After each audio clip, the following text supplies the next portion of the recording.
నటుడు సర్వదమన్ బెనర్జీ ఇటీవలే విడుదలైన లక్కీ భాస్కర్ సినిమాలో ప్రహ్లాద్ పాత్రలో నటించారు. ఆయన స్క్రీన్ మీద కనిపించేది తక్కువసేపే అయినా తన నటనతో మెప్పించారు. ఈ పేరు కంటే కూడా సిరివెన్నెల సినిమాలో హీరో అంటే వెంటనే గుర్తుకొస్తారు. ఆ సినిమాలో హరిప్రసాద్ పాత్రలో అంధుడిగా వేణుగాన కళాకారుడిగా గుర్తింపు పొందారు. ఈ సినిమాను తెలుగు సినిమాల్లో మరో ఆణిముత్యంగా చెప్పవచ్చు. ఈ సినిమా పేరుతోనే సీతారామశాస్త్రి గారికి సిరివెన్నెల సీతారామశాస్త్రి అనే పేరు వచ్చింది.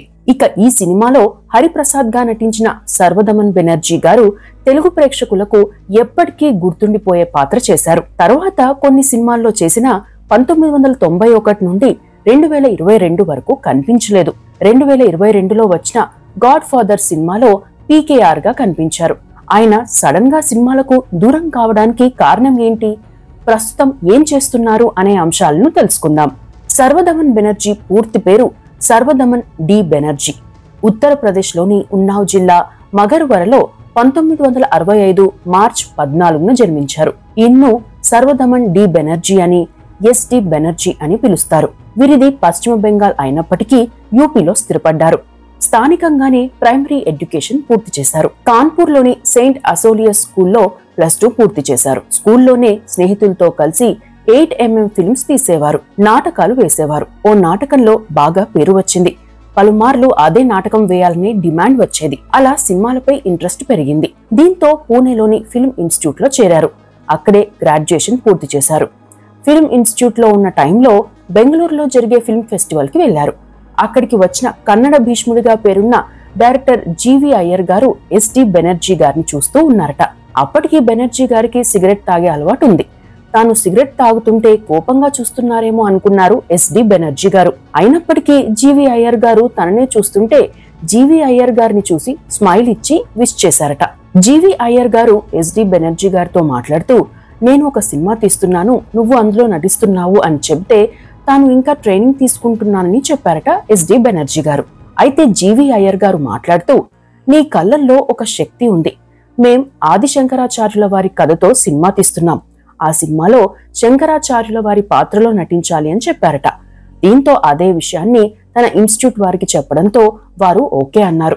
అలా 1983లో సంస్కృతంలో వచ్చిన ఆదిశంకరాచార్య సినిమాలో నటించారు. ఆ తరువాతి కాలంలో ఆ సినిమా పలు భాషల్లోకి డబ్ అయింది. తన తొలి సినిమాతోనే ఎస్డి బెనర్జీ గారికి జాతీయ స్థాయిలో గుర్తింపు వచ్చింది. ఈ సినిమా 4 జాతీయ అవార్డులు కూడా సాధించింది. తన కోర్స్ పూర్తయ్యాక 1985లో వల్లభాచార్య గురుచరిత్ర సినిమాలో నటించారు. అదే ఏడాది కమలాకర కామేశ్వరరావు గారి డైరెక్షన్ లో వచ్చిన శ్రీ దత్తదర్శ సినిమాలో కాంచన గారితో కలిసి మెయిన్ రోల్లో నటించారు ఎస్డి బెనర్జీ గారు. ఈ మూవీ 1988లో హిందీలో డబ్ అయింది. అప్పటికి కూడా తెలుగు రాకపోయినా పూర్తిగా బెంగాలీ మూలాలున్న వ్యక్తి అయినప్పటికీ తెలుగులో పౌరాణిక సినిమాల ద్వారా గుర్తింపు తెచ్చుకున్నారు. ఇక 1986లో వచ్చిన సిరివెన్నెల సినిమా ఎస్డి బెనర్జీ గారి కెరీర్ లో మైలురాయి అని చెప్పవచ్చు. కళా తపస్వి కె విశ్వనాథ్ ఆవిష్కరించిన అద్భుత కావ్యమైన సిరివెన్నెల సినిమాలో అంధుడిగా హరిప్రసాద్ పాత్రలో నటించారు. సుహాసిని గారి లాంటి సీనియర్ నటితో పోటీ పడి ఆ క్యారెక్టర్ కు ప్రాణం పోసిన తీరు ఎన్నో అవార్డులను తీసుకొచ్చింది. ఈ సినిమాను పూర్తిగా జైపూర్ లోనే తీయాలని నిర్ణయించుకున్నారు కె విశ్వనాథ్ గారు. తీరా యూనిట్ జైపూర్ కి వెళ్లాక షూటింగ్ కు పర్మిషన్ లేదని, కేంద్రం నుండి అనుమతి కావాలని చెప్పారట అక్కడి అధికారులు. దీంతో కె విశ్వనాథ్ గారు ఆ జిల్లా కలెక్టర్ ను పర్మిషన్ అడిగేందుకు వెళ్లారు. ఆ కలెక్టర్ అప్పటికే శంకరాభరణం సినిమాను చూశారు. కె విశ్వనాథ్ గారి గురించి ఆయనకు తెలియకపోయినా ఫ్యాన్ అయ్యారు. ఇక సిరివెన్నెల సినిమా పర్మిషన్ కోసం వచ్చింది కె విశ్వనాథ్ గారినని తెలుసుకున్న ఆయన ఎదురొచ్చి స్వాగతం చెప్పడంతో పాటు జైపూర్ లో పుష్కర్ లో పర్మిషన్ ఇప్పించారు. అప్పటి వరకు 3 సినిమాల్లో చేసిన ఎస్డి బెనర్జీ గారికి కె విశ్వనాథ్ గారి డైరెక్షన్ లో చేయాలంటే ఇబ్బంది పడ్డారు. అప్పటి వరకు సీన్ ఎలా చేయాలో చెబితే చేసేవారు. అయితే ఈ సినిమాలో తన ఎక్స్ప్రెషన్స్ ఎలా ఉండాలో కూడా కె విశ్వనాథ్ గారు చేసి చూపించారట. దీంతో అక్కడున్న అసిస్టెంట్ డైరెక్టర్ తో, ఏంటి ఈయన సినిమాలు ఇలానే తీస్తారా అని అడిగితే ఆ వ్యక్తి కె విశ్వనాథ్ గారు, సినిమాలు అలా తీయడం కాదు, అలా తీయడంతోనే అది సినిమా అవుతుంది అని చెప్పారట. దీంతో ఎస్డి బెనర్జీ గారు విశ్వనాథ్ గారి వద్దకు వెళ్లి ఆ సీన్లకు ఉండే ప్రాధాన్యాన్ని ముందుగానే తెలుసుకునేవారట. 2 రోజుల్లోనే సెట్ అయ్యారు. సినిమాలో ఓ పాటకు కోనేరు వద్ద షూటింగ్ చేయాల్సి వచ్చింది. ఆ సీన్ లో ఎలా చేయాలో కె విశ్వనాథ్ గారు చెప్పబోతుంటే బెనర్జీ గారు ఆయన్ను ఆపి మీరు సీన్ ని రికార్డ్ చేయండి అని చెప్పి డైరెక్ట్ గా యాక్ట్ చేశారట. అప్పటి నుండి సినిమా మరింత స్పీడ్ గా షూటింగ్ జరిగింది. అలా ఆ సినిమా పూర్తయింది. ఆ సినిమాలో అంధుడి పాత్రతో పాటు ఫ్లూటిస్ట్ గా సంయుక్త అనే అమ్మాయికి అన్నగా నటించి మెప్పించారు ఎస్డి బెనర్జీ గారు. ఈ సినిమా వివిధ విభాగాల్లో ఏకంగా 5 నంది అవార్డులు గెలుచుకుంది. ఇక 1987లో కె విశ్వనాథ్ గారి డైరెక్షన్ లోనే వచ్చిన స్వయం కృషి సినిమాలో సుమలత భర్తగా భాస్కర్ పాత్రలో నటించారు. వాస్తవానికి ఈ సినిమాలో ముందుగానే పాత్ర గురించి చెబితే తాను నటించేవాడిని కాదని, కానీ తనది చాలా ప్రాధాన్యం ఉండే పాత్ర అని చెప్పారని, అంతేకాకుండా కె విశ్వనాథ్ గారి డైరెక్షన్ కాబట్టి తాను ఒప్పుకున్నానని ఓ ఇంటర్వ్యూలో చెప్పారు బెనర్జీ గారు.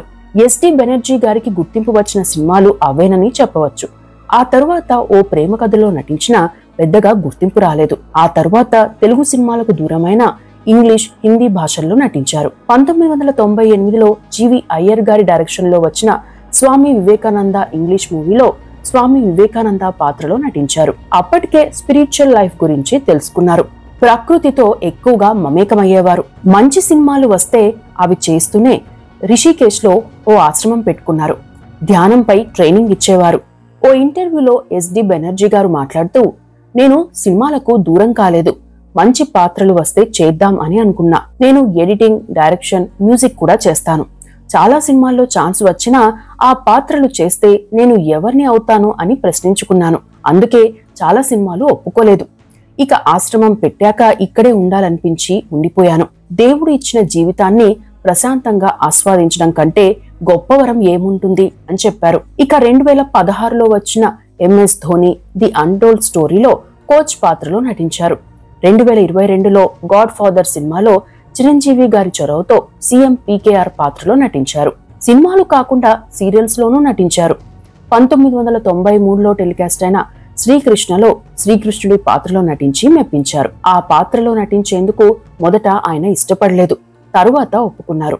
ఆ పాత్రలో ఆయన నటించిన తరువాత అభిమానులు ఆయన్ను శ్రీకృష్ణ అని పిలుస్తారు. 1997లో ఓం నమః శివాయలో శివుడి భక్తుడైన కన్నప్ప పాత్రను పోషించారు. అవే కాకుండా దిల్ సే దిల్ తక్, జనం జనం సే, బ్లాక్ చాక్లెట్ సిరీస్ లకు స్క్రిప్ట్ అందించారు. ఇక ఎస్డి బెనర్జీ గారి వైవాహిక జీవితం విషయానికి వస్తే ఎస్డి బెనర్జీ గారు సునీత బెనర్జీని వివాహం చేసుకున్నారు. వీరికి అలిక అనే కుమార్తె ఉన్నారు. ప్రస్తుతం ఈవిడ డాక్టర్ గా సేవలందిస్తున్నారు.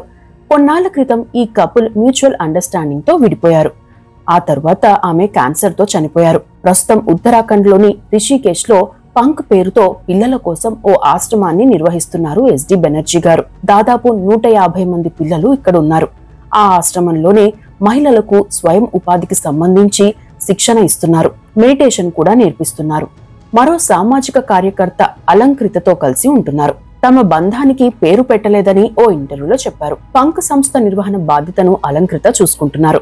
ఓ ఇంటర్వ్యూలో ఎస్డి బెనర్జీ గారు మాట్లాడుతూ, మెడిటేషన్ అంటే కేవలం గాలి పీల్చుకొని వదలడం కాదని, భౌతిక ప్రపంచం నుండి మనల్ని బయటకు తీసుకొచ్చి మన మనసుని అదుపులో పెట్టడమే మెడిటేషన్ అనేది తాను నమ్ముతానని చెప్పారు. చాలా మంది మెడిటేషన్ పేరుతో ఏదో నేర్పుతారని, తనకు అది అలవాటు లేదని చెప్పిన ఎస్డి బెనర్జీ గారు తన ఆశ్రమానికి చాలా లిమిటెడ్ పీపుల్ కే యాక్సెస్ ఉంటుందని అన్నారు. రిషికేశ్ లోని అడవుల్లో ఉండే ఆశ్రమంలో తాను ప్రకృతితోనే గడుపుతానని చెప్పారు. మొత్తం మీద తెలుగులో తక్కువ సినిమాల్లోనే నటించిన ఎస్డి బెనర్జీ గారు మాత్రం తన పాత్రలతో తెలుగు చిత్రసీమపై చెరగని ముద్ర వేశారు.